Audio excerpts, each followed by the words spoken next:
ಬೆಂಗಳೂರಿನಲ್ಲಿ ನಡೆಯುತ್ತಿರುವ ಮಾದಕ ದ್ರವ್ಯ ಚಟುವಟಿಕೆಗಳ ಮೇಲೆ ಹದ್ದಿನ ಕಣ್ಣಿಟ್ಟಿರುವ ಸಿಸಿಬಿ ಅಧಿಕಾರಿಗಳು ಅಂತಾರಾಜ್ಯ ಡ್ರಗ್ ಜಾಲವೊಂದನ್ನು ಪತ್ತೆ ಹಚ್ಚಿದ್ದಾರೆ.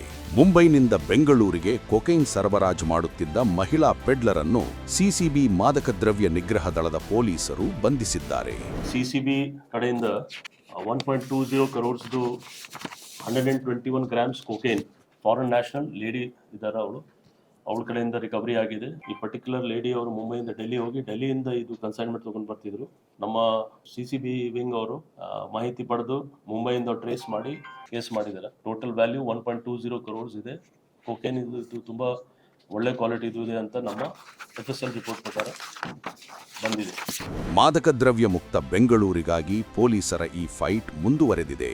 ಸಿಸಿಬಿ ಮಾದಕ ದ್ರವ್ಯ ನಿಗ್ರಹ ದಳ, ಅಕ್ರಮದ ವಿರುದ್ಧ ನಿರಂತರ ಜಾಗೃತ ದಳ.